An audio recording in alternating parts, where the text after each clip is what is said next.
ba thì một số một thôn ba thì ba thì đất ở đây thì cây thì được siêu nó có không hay là cây bạn được phải phá được chuyện phải phát đầu đây mình siêu đại chuột ấy sau còn không chặt hai thì đâu còn ba không còn phải sẽ chơi không hơn បាទបងប្អូនខ្ញុំកំពុងតែកាន់ឲ្យបងប្អូនមើលនេះដូចជាប្រកា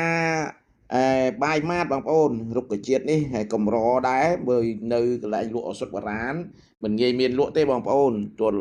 នៅភ្នំច្រើនឆ្ងាយណាស់ដែលខ្ញុំទៅនឹងអស់សាំងឡានជាងមកកានតែម្ដងបងប្អូនណារុក្ខជាតិអស់នេះសម្បូរទៅនៅព្រៃភ្នំហើយដោយភ្នំទៀតបងប្អូនបាយម៉ាតនេះណាហើយបងប្អូនមើលច្បាស់ហើយបកាវាដូចតំណក់ទឹកភ្លៀងជាងបងស្តៀងប៉ុន្តែវារៀងតលធំជាងបន្តិចតំណក់ទឹកភ្លៀងវារៀងតូចស្តៀងគ្នានេះបងប្អូនហើយរុក្ខជាតិនេះផងដែរជា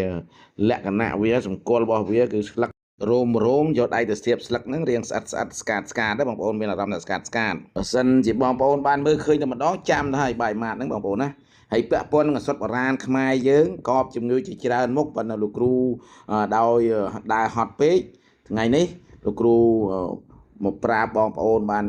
3 4មុខដើម្បីយកទៅប្រើហើយវារុក្ខជាតិវាកម្របងប្អូនណាដូចជាកបនៃជំងឺកាត់ខ្លាញ់បងប្អូនកាត់បន្ថយជាតិខ្លាញ់អាក្រក់នៅក្នុងខ្លួនយើងណាខ្លាញ់លើសខ្លាញ់អីចឹងបងប្អូនយកទៅប្រើទៅហើយកាពះយើងចុកឆ្អល់ឈឺក្នុងពោះក្រហល់កាហាយ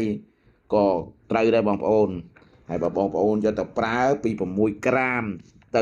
16ក្រាមបានហើយបងប្អូនណាយកទៅប្រើ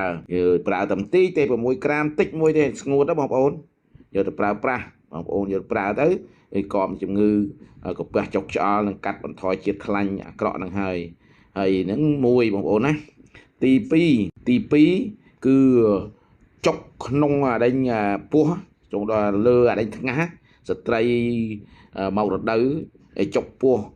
មុនមករដូវឬក៏ក្រោយមករដូវនឹងក៏ចុកពោះក៏កបនឹងជំងឺអាការៈជំងឺរបស់ស្ត្រីចុកពោះមុនមករដូវនឹងដែរបងប្អូនណាហើយម្យ៉ាងទៀតឈឺពោះក្រោយមករដូវហ្នឹងក៏ត្រូវដែរបងប្អូនក្រោយមករដូវក៏ត្រូវហើយនឹងក្រោយឆ្លងទន្លេ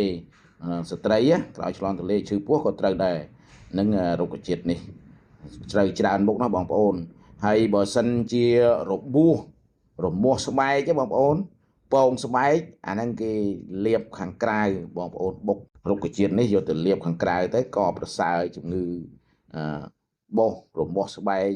ពងស្បែកនឹងហើយបងប្អូនណាហើយមួយទៀតបងប្អូនកបនឹងជំងឺគីងមិនលក់មានន័យថាសពសល់គីងមិនលក់ដេកក៏មិនលក់គីងក៏មិនលក់វាសពសល់អញ្ចឹងបងប្អូនយកទៅប្រើទៅហើយដាក់ដូចគ្នាអញ្ចឹងបងប្អូនដាក់តែ6ក្រាមទៅ16ក្រាមអញ្ចឹងយកទៅប្រើប្រាស់ដាក់តែ2 3ឆ្នាំងទៅដេកលក់ស្រួលហើយបងប្អូនដាំ2 3ឆ្នាំងហ្នឹងបងប្អូនមានអារម្មណ៍ថាស្រស់ស្រាយមានអារម្មណ៍ថាភ្លឺថ្លានៅក្នុងវិញ្ញាណរបស់យើងក្នុងអារម្មណ៍របស់យើងហើយបងប្អូនណាហើយបញ្ចេញញើសរុក្ខជាតិអស់នេះហើយផ្នែកផ្សំថ្នាំនៅកម្រើករាត្រីបងប្អូនក៏គេយកបាយម៉ាតនេះលាយមួយមុខដែរផ្សំដើម្បីជួយជាកម្លាំងអាហ្នឹងជាឱសថជួយកម្លាំងពេលដែលយើងផ្សំទៅក្នុងរុក្ខជាតិផ្សេងហើយហ្នឹងមួយបងប្អូនណាមួយទៀតវាបញ្ចេញឆ្លេះបញ្ចេញជាតិខ្យល់ក្នុងពោះវៀនបងប្អូនហ្នឹងក៏ត្រូវមួយយ៉ាងដែរបញ្ចេញជាតិខ្យល់បញ្ចេញជាតិឆ្លេះនៅក្នុងពោះវៀនយើងខ្យល់ក្នុងពោះវៀនកើតមកខ្យល់ចេះតែឆ្ងល់ខ្យល់អីពេញនៅក្នុងពោះវៀនអ៊ូកោពោះហ្នឹងណាបងប្អូនតាមភាសាទទួលទានដោយដាក់ដូចខ្ញុំនៅ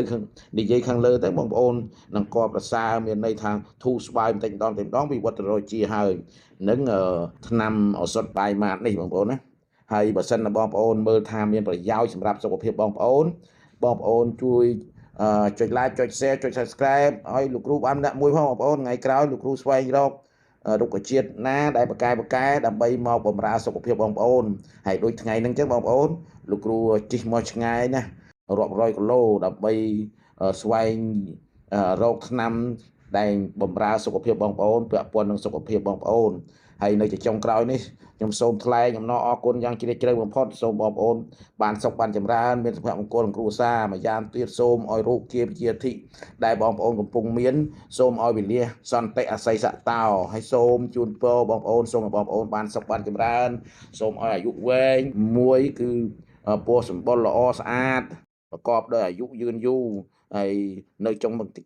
ក្រោយបញ្ចប់នេះខ្ញុំបាទសូមគោរពសូមជម្រាបលា